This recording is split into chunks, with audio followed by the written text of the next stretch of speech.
Assalamualaikum warahmatullahi wabarakatuh.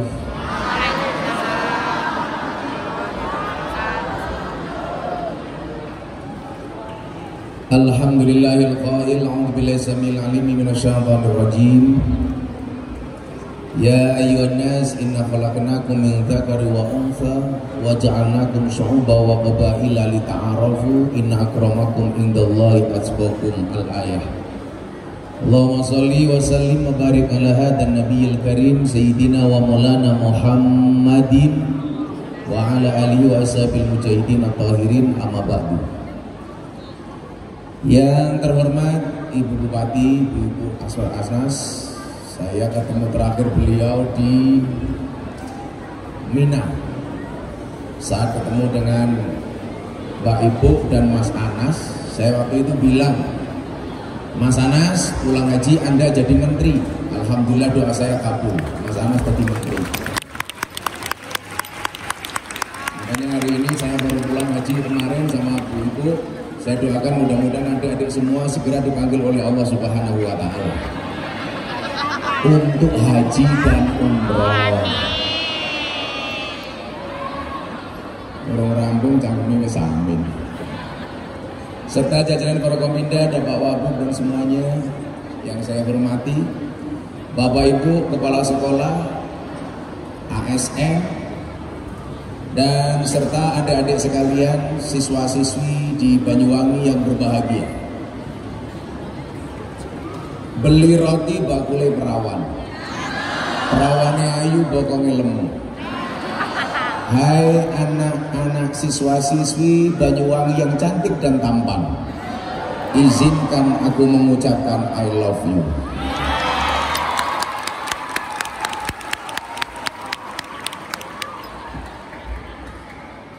Ibu Bupati, saya laporkan ketika saya di Arafah, saya yang menunjukkan bahwa 37% mahasiswa dan pelajar di Jawa Timur terpapar paham radikalisme dan intoleransi. Ini yang kemudian tanggal 10 Juni sebelumnya tahun 2022, ketika saya diminta oleh Presiden menjadi pembicara di acara HIPMI ulang tahun emas ke-50 di Jakarta Convention Center, berbicara ekonomi berkah bangsa Indonesia. Saat itu saya dipanggil Presiden setelah acara, beliau mengatakan, Gus, tolong diamplifikasi kajian dan wawasan kebangsaan di tingkatan mahasiswa dan pelajar, khususnya di Jawa Timur.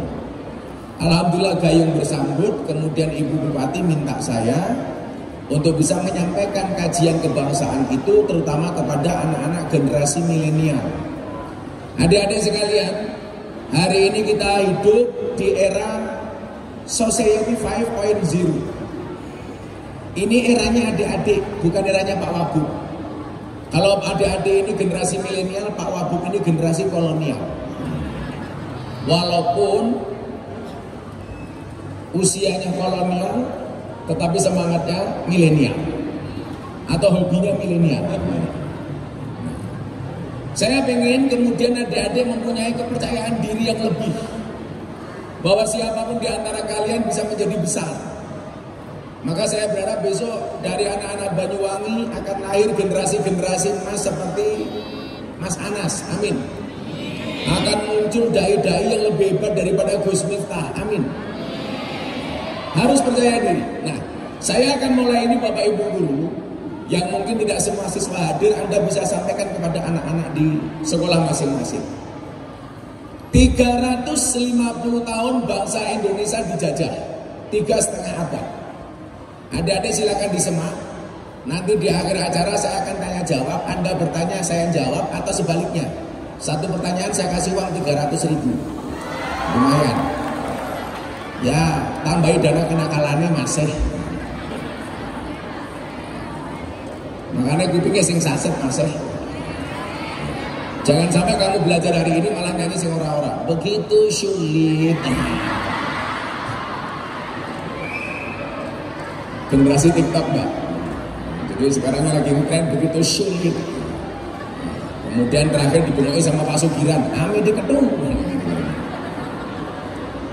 Nah, saya akan menyampaikan melalui pembahasan bahwa 350 tahun bangsa Indonesia dijajah. Ternyata ada satu impact negatif yang hari ini saya lihat ada di tengah-tengah generasi muda hari ini. Ingat adik-adik, kalau dulu Bung Karno mengatakan berikan kepadaku 10 pemuda maka akan aku guncangkan dunia. Kalau sekarang ternyata tidak, Pak. Berikan kepadaku 10 pemuda maka akan aku jadikan ganteng-ganteng serigala. Saya pengen setelah pembahasan ini anak muda banyak karya, bukan banyak gaya.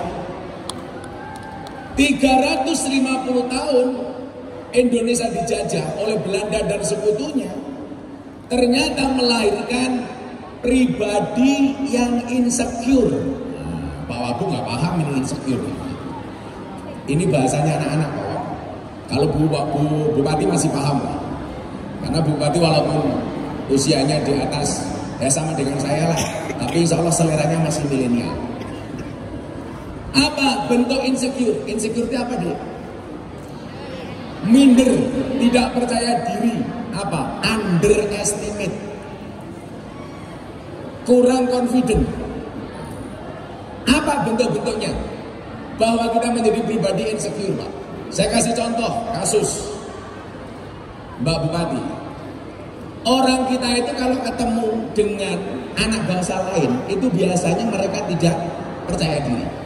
Contoh, orang Indonesia itu kalau ketemu orang Inggris atau orang Eropa, orang Barat, mindset yang ada di otaknya itu apa, Pak? Seolah-olah orang Barat itu mesti pinter-pinter. Makanya kita minder kalau ketemu orang Eropa, kalau ketemu orang Amerika dan lain sebagainya. Padahal fakta membuktikan bahwa anak muda bangsa Indonesia tidak kalah pintar dibandingkan mereka. Contoh, Bu, akhir tahun kemarin setelah saya dari Kabupaten Banyuwangi, acara di Pemda waktu itu, saya ke Bali. Saya ada kajian moderasi beragama di Polda Bali. Saya istirahat di Pantai Kuto, ketemu dengan bule yang kebetulan follower saya dari Australia. Cewek cantik yang sedang sumur, susu dijemur. Pak, saya pakai bahasa anak-anak ya. Walaupun kalau dengar sumur Pak Wabub juga senang. Oh, normal Pak Wabub ya. Karena laki-laki itu seperti soda, Pak. Kalau ketemu susu pasti gembira. Makanya namanya soda gembira itu loh, Pak, soda gembira. Pak tentara mari dimakan, Pak. Oh, sudah. Jadi ini kolaborasi yang baik. Kiainya urusan inti, jamaahnya urusan untung. Nah, saat itu, Mbak Ibu, bule ini tadi sama saya begini. Kebetulan dari 230 orang yang masuk Islam melalui saya sampai hari ini, 235. Itu ada sekitar 30 orang yang orang bule. Ada dari Australia, ada dari Belanda, ada dari Amerika, Jerman, dan lain-lain. Kalau dulu setelah saya ceramah di gereja itu satu keluarga dari Amerika dan Belanda, ateis, masuk Islam. Nah, ini orang Australia, cewek, cantik, seksi. Kalau bahasanya Pak Wabuk SDSB lah, semok depan, semok belakang. Dia tanya sama saya begini, Ustadz, saya follower Anda di medsos. Saya pernah melihat Anda mengislamkan orang Australia. Tahun 2019, bulan 10, 4 bulan setelah masuk Islamnya Deddy Corbuzier, orang Australia datang ke Jogja, Bu, namanya Antonio Sekodori. Nah, dia jauh-jauh datang dari Australia ketemu saya, dia mengatakan I will to be a Muslim. Saya pengen jadi orang Islam. Kemudian saya tanya, apakah Anda tahu apa itu Islam? No, I don't know about Islam. But why you will to be a Muslim? Tapi kenapa Anda pengen jadi orang Islam? Jawabannya apa, Pak, Bu, adik-adik? Because your Islam is enjoy, relax, and happy. Karena Islam Anda ini enjoy, relax, dan menyenangkan. Jadi dia tidak tahu Islam, tapi senang dengan Islam saya yang dianggap menyenangkan. Akhirnya bule cewek ini tanya sama saya begini, Kenapa banyak orang Australia yang masuk Islam melalui Anda? Padahal menurut saya dia bilang Islam itu agama yang tidak asik. Saya tanya, apa bentuknya? Banyak ajaran Islam yang menurut saya tidak asik. Contoh, perlakuan Islam terhadap perempuan. Kenapa perempuan kok dipenjara? Harus menutup auratnya dengan menggunakan jilbab, dengan pakaian tertutup. Ini bagi saya penjara, dia bilang. Kenapa harus mendapatkan seorang perempuan harus menggunakan hijab kabul? Beda dengan kami orang Australia. Kalau kami suka sama suka ya sudah kumpul. Maka ada istilah Salmon Leven atau kumpul kebo. Kalau di Banyuwangi tolong jangan sampai ada kumpul kebo. Kenapa? Karena kalau punya anak namanya gudel. Dia bilang ini terlalu merepotkan. Kemudian pertanyaan dia apa? Saya mau tanya sama Anda. Kenapa agama Islam itu banyak aturannya? Kenapa agama didesain banyak aturannya? Jawaban saya waktu itu adalah, iya Mbak, kenapa agama itu banyak aturannya? Karena manusia banyak maunya. Kalau Anda kemudian bertanya sama saya, kenapa perempuan diperlakukan seperti itu? Saya bilang, you know Queen Elizabeth, waktu itu Queen Elizabeth belum meninggal dunia. Kamu tahu nggak siapa itu Queen Elizabeth? Yes, I see, dia bilang. Queen Elizabeth itu orang yang dianggap terhormat. Tidak semua orang bisa salaman dengan Queen Elizabeth. Jangankan salaman, mendekat saja nggak boleh. Kenapa? Karena dianggap sosok yang terhormat. Bagi kami umat Islam, perempuan itu lebih terhormat dibandingkan Queen Elizabeth. Makanya kenapa? Perempuan kami lindungi dengan cara menutup aurat. Tidak semua orang bisa menikmati auratnya. Untuk mendapatkannya harus dihalalkannya. Kenapa? Karena bagi kami perempuan itu suci seperti sajadah. Kenapa? Karena di atasnya lah laki-laki bisa beribadah.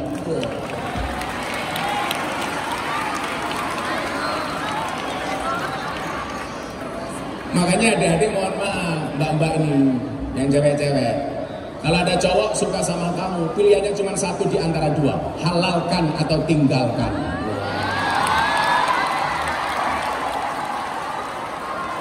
Yang cowok juga begitu. Kalau kamu senang dengan cewek, katakan sama cewekmu, Dek, non mati ketemu bak saja dibaca iklap, masa aku ketemu kamu tidak ijab? Lah.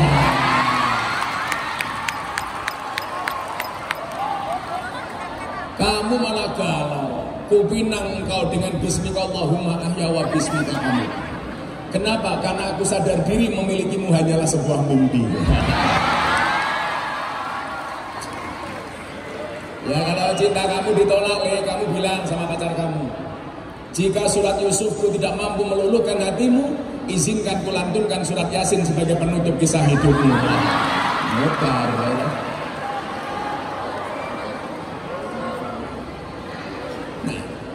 Artinya apa? Kita nggak perlu minder. Ketika ketemu orang barat, seolah-olah mereka lebih hebat dibandingkan kita. Oh no, jawabannya enggak. Enggak. Satu ketika, Mbak Ibu, saya ketemu dengan ateis dari Islandia. Jadi waktu itu saya mau tapping, shooting acara saya ngobrol bareng Gus Miftah. Yang waktu itu Mas Anas pernah jadi bintang tamu saya di RCTI itu. Ada mbak-mbak, ketemu saya 10 menit. Cewek cantik umur 21 tahun dari Islandia. Melihat saya pakai belangkon, pakai serban, dia tanya, who are you? Anda ini siapa? Kok pakaiannya aneh? Saya bilang, saya jawab Ustadz, dia nggak paham. Akhirnya saya jawab, what is the meaning of Ustadz? Ustadz is Muslim teachers. Baru dia ngerti. Kemudian apa yang jadi pertanyaan dia begini? Dia saya tanya, I am Audulinda from Iceland. Saya tanya, agama kamu apa? Before I am Christian and now atheist. Dulu dia orang Kristen, sekarang dia menjadi ateis. Kemudian saya tanya, kenapa Anda menjadi ateis? Apa jawaban dia? Because God is nothing. Tuhan itu nggak pernah ada. Religion is fiction. Agama itu hanya fiksi. We are believe in science, not in God. Kami hanya percaya kepada ilmu pengetahuan, tidak percaya kepada Tuhan. Diskusi sama saya 10 menit. Saya mau masuk studio, mau tapping, dia datang kepada saya. Ustaz, excuse me, mau apa? Saya bilang, I will to be a Muslim. Kenal saya 10 menit dia masuk Islam. Yang pengen saya sampaikan bukan masalah itunya. Yang pengen saya sampaikan adalah bahwa sumber daya manusia bangsa Indonesia nggak kalah dengan mereka. Kenapa kita nggak percaya diri enggak? Satu.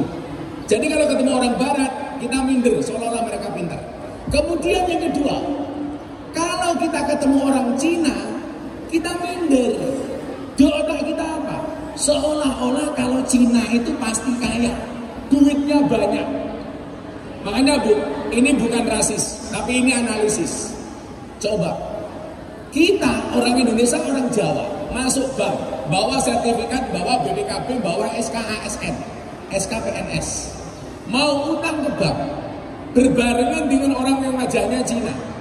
Ini otaknya teller, orang-orang bank. Itu lebih percaya dengan teman-teman yang berwajah Cina dibandingkan orang Jawa. Kenapa?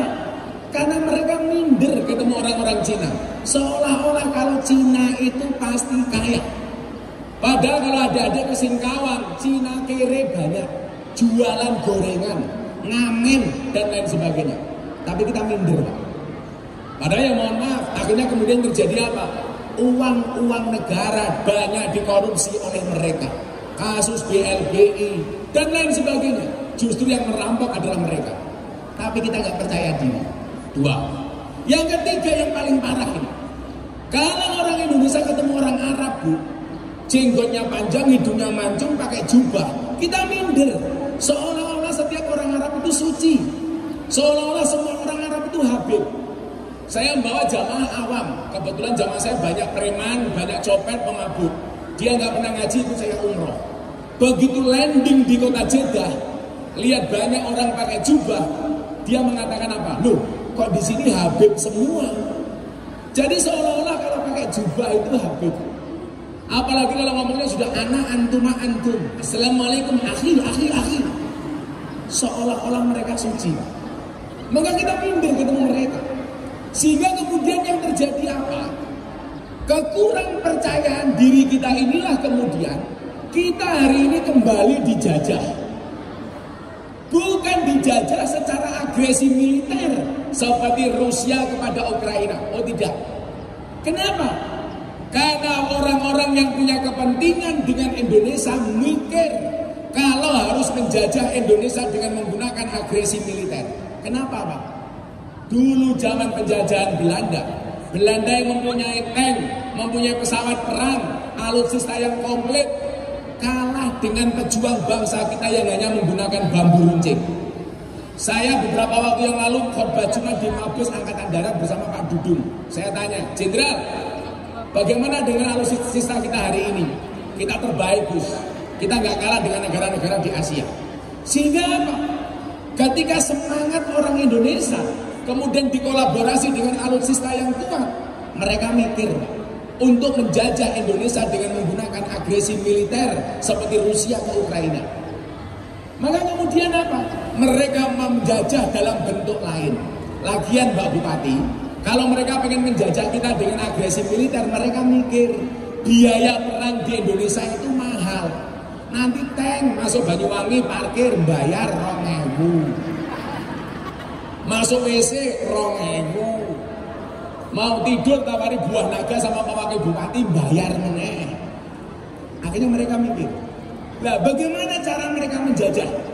Ini, saya pengen adik-adik semuanya percaya diri kayak Gus Miftah. Kita boleh terlahir di desa, tapi wawasan kita harus internasional, betul? Kamu jangan insecure jadi anak yang lahir dari Jawa Timur bagian timur. Santai saja. Insya Allah di sini akan muncul orang-orang yang luar biasa. Amin.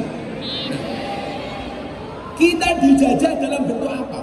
Sing buri malah cangkeme hooh tenan. Anak gue Samsudin. Saya itu sedang dilaporkan di kantor polisi, Pak. Di Polres Jakarta Selatan, saya sama Atta Halilintar. Apa kasus yang dituduhkan? Disangkakan melakukan pelanggaran KUHP penistaan dukun.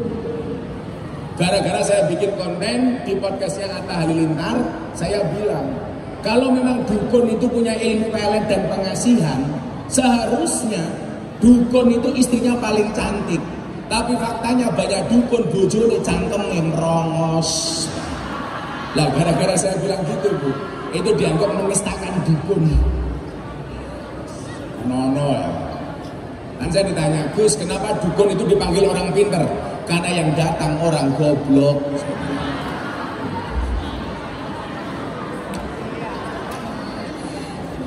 Malah dilapor ke polisi barang, mesra apa? Nah, dalam bentuk apa kita dijajah? Tolong adik-adik pahami, dicatat. Nanti saya tanya. Dalam bentuk apa kita dijajah? 1, dalam bentuk budaya. 2, ekonomi. 3, ideologi. Dari sisi budaya umpamanya, mohon maaf, saya tidak alergi dengan orang yang bercadar, tapi saya hanya menyampaikan fakta. Pas saya kemarin haji Mbak Ibu, saya masuk rumah makan Mat'amusin, rumah makan Cina di kota Madinah. Jadi menunya Cina, kayak Chinese food gitulah. Saya melihat beberapa cewek di kota Madinah, di rumah makan ini, tidak menggunakan jilbab apalagi cadar. Bahkan tidak menggunakan jilbab. Kalau tidak menggunakan cadar banyak lahir. Ini tidak menggunakan jilbab. Kemudian saya datangi, Mbak, kenapa Anda tidak menggunakan jilbab? Jawaban mereka apa? Pemerintah kami sudah mencabut kewajiban perempuan menggunakan jilbab. Hari ini Arab Saudi secara budaya berkiblat kepada Amerika. Amerika hari ini soal budaya belajar dari Indonesia, Pak. Saya punya kawan di Amerika sudah menggunakan baju beska, latihan gamelan, latihan wayang, latihan nutuk gamel pakai belangkon. Orang Arab kiblatnya ke Amerika, Amerika kiblatnya ke Indonesia. Lalu lucunya orang Indonesia kiblatnya ke Arab.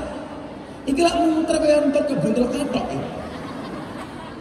Kita mengidolakan budayanya Arab, Arab mengidolakan Amerika, Amerika mengidolakan Indonesia.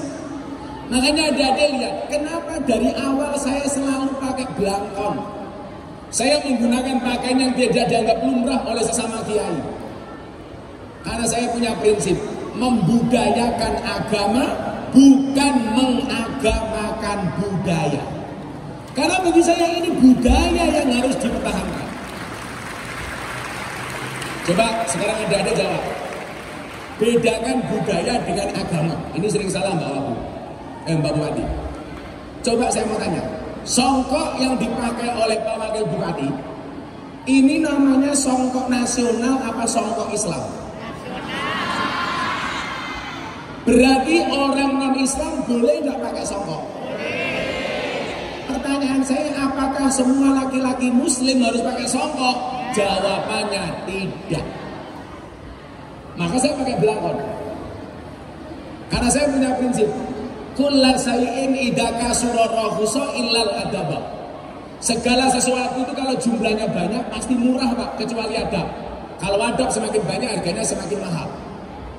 Nah, sama ketika saya ditanya sama wartawan, Gus kenapa ngaji bersama Begenggek dan para PSK? Saya jawab, kiai itu banyak, tapi yang ngaji di lokalisasi sedikit. Dan saya meyakini barang itu kalau sedikit berarti barang langka, kalau langka berarti antik, kalau antik harganya mahal.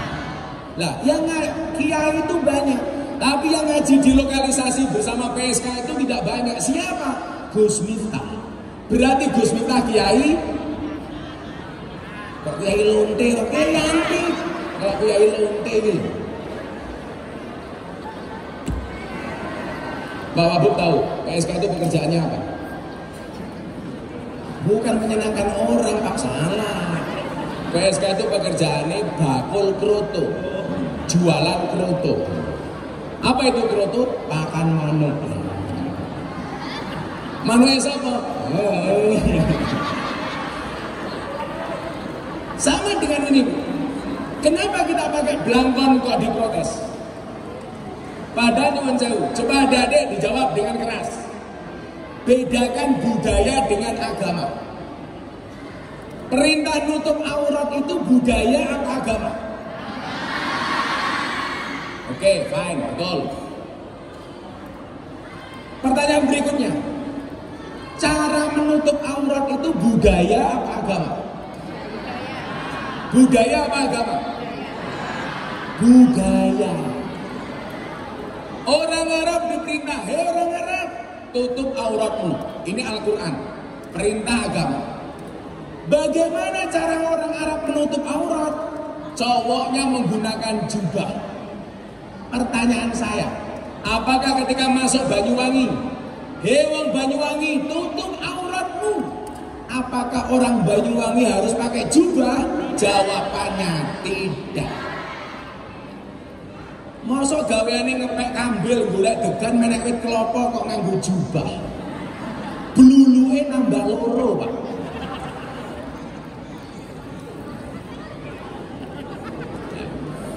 Mosok pekerjaane ngeduk pasir ning kali kok nganggo jubah. Maka berpotensi terjadi little bonsir, silite gatel kelebon pasir. Gak harus pakai jubah. Masa pekerjaannya narik becak ning alun-alun Banyuwangi kok nganggo jubah. Narik rem iso salah. Becak kaya rem ning isor sadel, Pak. Lah nganggo jubah ra mandeg-mandeg, Pak. Salah sing mau tarik. Makanya begitu masuk Indonesia, boleh pakai baju putih kayak bapak-bapak itu, boleh pakai jas. Boleh pakai celana jeans kan demit iblis. Boleh pakai sarung. Saya beberapa kali bikin konten pakai apa namanya, udengnya Banyuwangi namanya apa? Udeng. Saya beberapa kali bikin konten pakai udeng Banyuwangi, dulu pernah dikasih sama Mas Anas. Saya pakai karena itu budaya. Boleh pakai sarung, boleh seperti yang saya pakai ini. Coba ada dilihat yang saya pakai ini namanya apa? Yang saya pakai namanya apa? Kulot mbahmu. Masa kiai nggak bawa kulot tuh? Ini namanya apa, Mbak? Malah rok. Ini namanya tokrung, katok sarung. Dari depan kayak sarung, dari belakang kayak katok. Ini budaya. Yang terjadi apa? Karena saya pede pakai belangkon, Bu. Coba Anda lihat. Kemarin saya mendapatkan 3 penghargaan dari LEPRID, Lembaga Prestasi Indonesia dan Dunia. Dalam 3 kategori, Pak. Yang nomor pertama apa nomor 1? Lelang belangkon termahal di dunia. Muktamar NU di Lampung saya diminta nyumbang. Saya nyumbang 1 belangkon, saya lelang. Adik-adik tahu belangkon saya laku berapa? Belangkon saya pakai 10 tahun. Saya buat harga 90.000. Saya jual laku 900 juta. Belangkon. Biar ke buah naga bilang hektar, Pak. 900 juta. Karena konsistensi saya dengan budaya. Makanya apa? Pede dengan budaya bangsa. Maka saya senang kalau masuk Banyuwangi itu apa? Banyak festival-festival yang mengangkat kearifan lokal. Mengangkat budaya-budaya lokal. Supaya apa, Pak? Tidak terjajah dengan budaya-budaya bangsa lain. Kita dijajah, loh. Umpamane, kita lebih suka dengan lagu-lagu K-pop. Betul? Kamu lebih senang dengan budaya-budaya dari orang yang matanya sipit dari Korea. Sehingga idolanya siapa? Songklah, siapa tuh? Korea itu siapa tuh? Jungkook, apa-apa.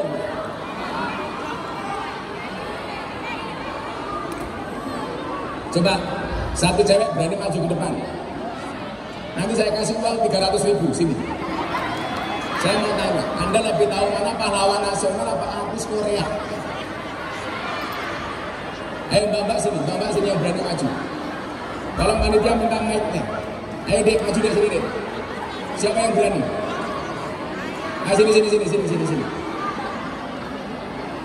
dek sini dek.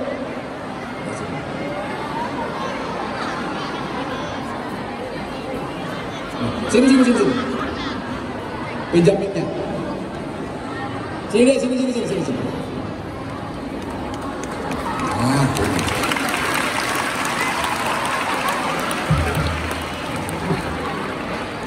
luar biasa. Sini. Bentar Pak, ini disuruh apa? Ini saya disuruh apa? Kamu maunya apa? Kamu maunya apa? Katanya Bapak kalau maju dapat uang 300.000. Jawab dulu pertanyaan saya.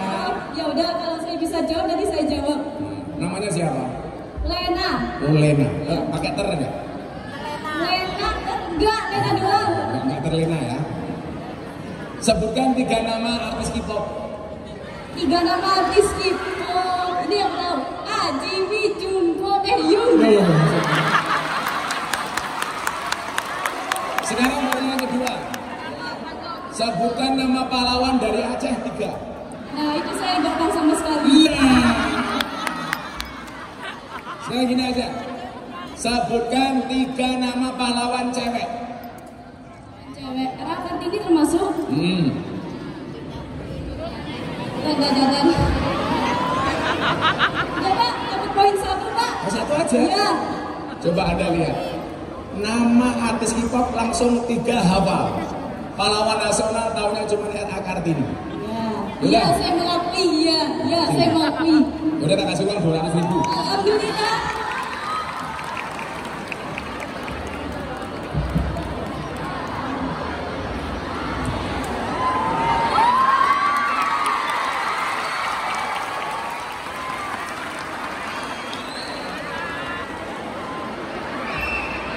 Coba Mbak Bupati, terjawab kan? Lebih apa dengan budaya-budaya K-pop? Lupa Pak. Makanya saya begini, kadang-kadang saya ngelus dada. Di saat rasa nasionalisme mulai memudar, mulai menipis, tapi pendidikan wawasan kebangsaan di sekolah itu mulai nggak diajarkan lagi, Pak. Contoh begini Pak Ibu, kalau dulu kita masuk sekolah SD, kita dikasih pelajaran namanya pendidikan sejarah perjuangan bangsa. PSBB. Betul Pak ya? PSBB. Apakah sekarang pelajaran itu ada? Tidak. Dulu saya masuk SD, diperintah oleh guru saya untuk menghafal nama-nama pahlawan. Sekarang buktinya si Lena nggak paham, tahunya cuma Raden Ajeng Kartini. Adik-adik tahu siapa nama asli Ra Kartini? Nama aslinya adalah Harun, Putri Indonesia. Harun namanya. Nggak tahu Pak. Dulu dari SD dan SMP kita dikasih penataran namanya penataran P4. Sekarang mana ada Pak di sekolah-sekolah Anda? Nggak ada. SMP penataran P4. SMA masuk perguruan tinggi penataran P4. Maka pendidikan didesain sedemikian rupa menjadikan anak didik mencintai bangsanya. Hari ini coba Anda lihat, salah satu kejanggalan dan menurut saya kebodohan Menteri Pendidikan waktu itu adalah dengan sengaja menghapus nama Mbah Hasyim Asy'ari, tokoh nasional, pahlawan nasional, pendiri NU dari KBBI waktu itu. Saya protes Pak Bung. Ini bagaimana Pak Menteri? Pendidikan Anda itu tidak berwawasan kebangsaan. Malah anak-anak didik dijauhkan dari pahlawan nasional. Anda ngawur saya bilang. Coba.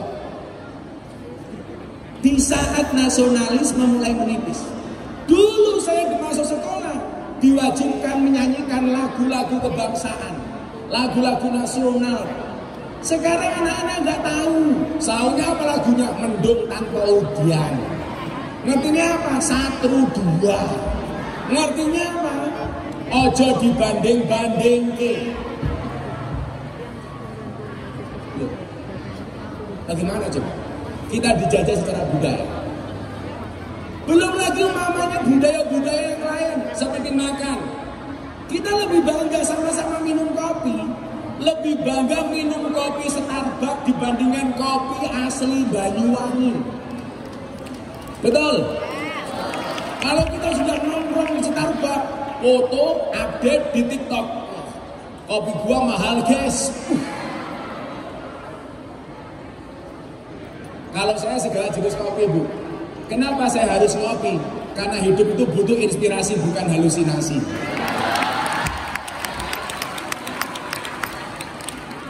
Dan kalau saya ngopi, pasti dalam keadaan panas langsung saya minum. Kenapa? Karena saya punya prinsip. Jangan pernah kamu sesali kopimu dingin. Kenapa? Karena ketika hangat tidak pernah kau hargai.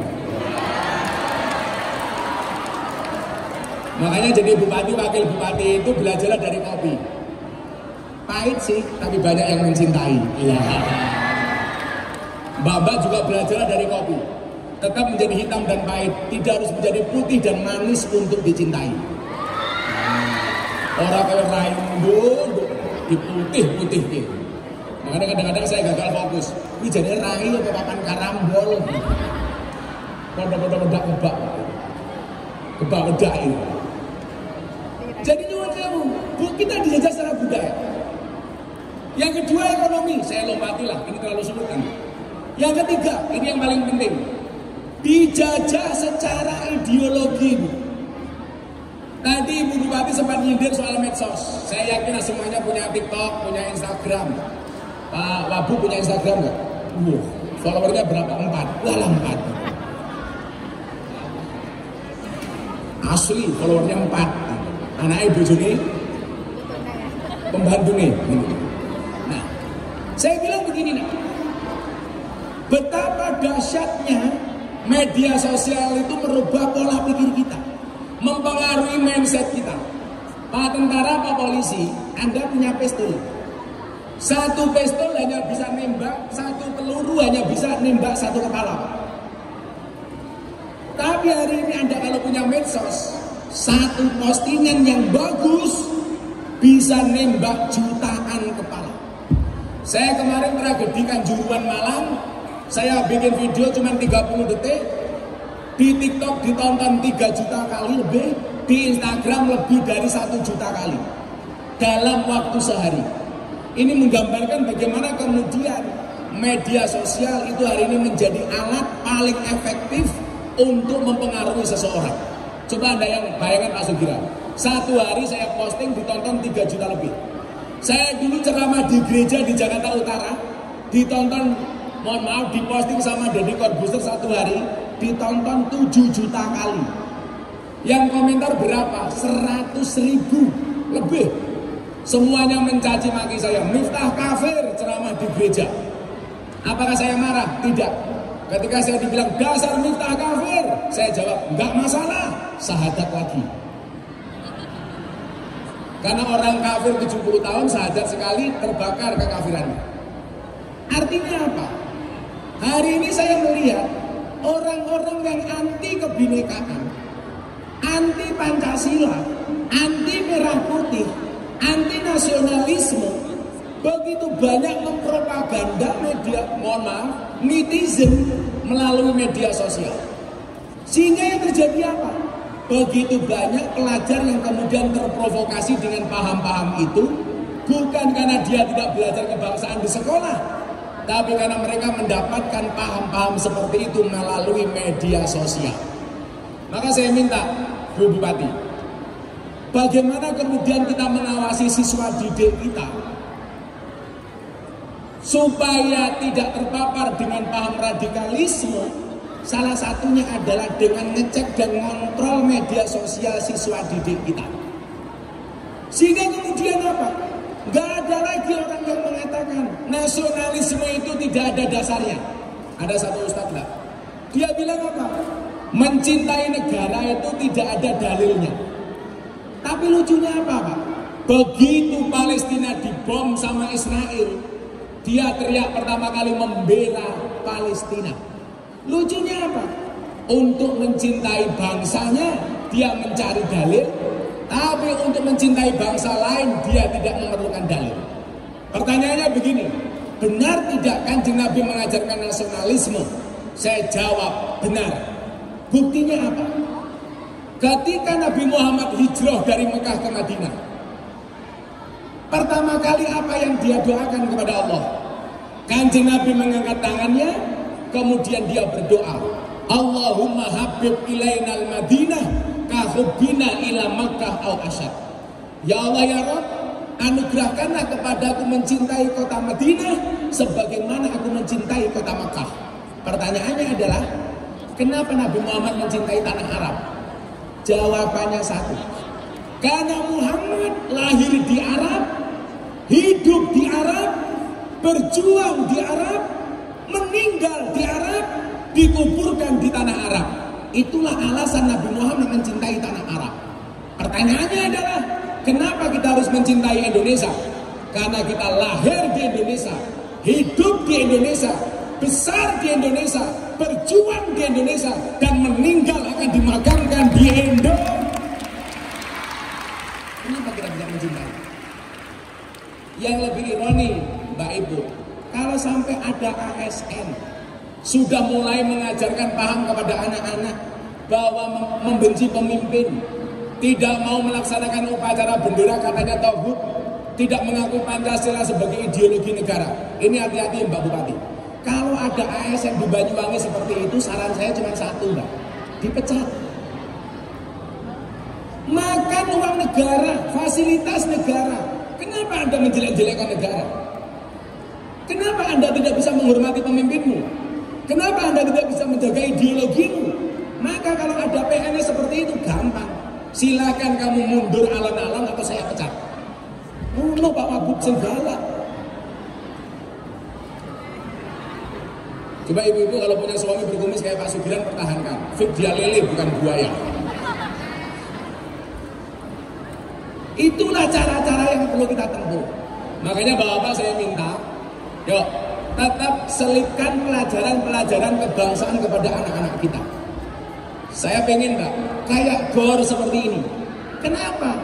Space-space kosong itu tidak kita maksimalkan umpamanya untuk masang gambar-gambar pahlawan.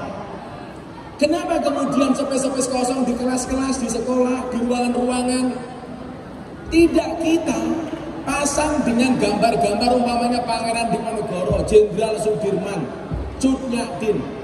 Anak-anak hari ini sudah tidak kenal dengan Cut Nyak-din, Cut Mutia. Kenanya siapa? Cut Keke, Cut Tari, Cut Mining. Karena memang tidak pernah diajarkan pendidikan seperti itu. Maka Bu, saya dulu itu kenapa cinta NU? Bapak saya itu pinter, kamar saya dikasih gambar Basim sama gambar Nahdlatul Ulama. Karena simbol itu penting. Kenapa saya hafal betul dengan Pangeran Diponegoro yang kebetulan murid mbah saya Ponorogo? Karena dulu di kamar saya sama bapak saya dipasang gambar Pangeran Diponegoro. Adik-adik sini yang hafal dengan nama Pangeran Diponegoro komplit, saya kasih uang 500.000. Ayo. Siapa yang hafal? Komplit. Nama komplitnya adalah Kiai Haji Bendoro Raden Mas Abdul Hamid Ontowiryo Mustahar Heru Cokro Senopati ing Ngalogo Sayyidin Panatagomo Amirul Mukminin Khalifatullah Tanah Jawa Pahlawan Gua Selarong Pangeran Diponegoro. Kalau anak-anak gak hafal tuh lumrah wong gurumu yo ora hafal. Hati-hati dengan penjajahan budaya, ekonomi, dan ideologi. Mungkin seperti itu. Ada 3 orang yang mau bertanya, silakan ke depan atau saya tanya. Per orang saya kasih uang 300.000. Silakan maju. 3 orang, cewek sama cowok dibagi. Cowok 2, cewek 1. Cowoknya 2, ceweknya 1. Ini udah 2. Mas nanti dulu mas. Udah 2. Nanti dulu. Ceweknya 1. Yang 2. Cowoknya 2, ceweknya 1. Mbaknya silakan maju. Ayo Dok. Anda boleh bertanya atau saya yang bertanya? Mbaknya cepat mana? Ayo Dok.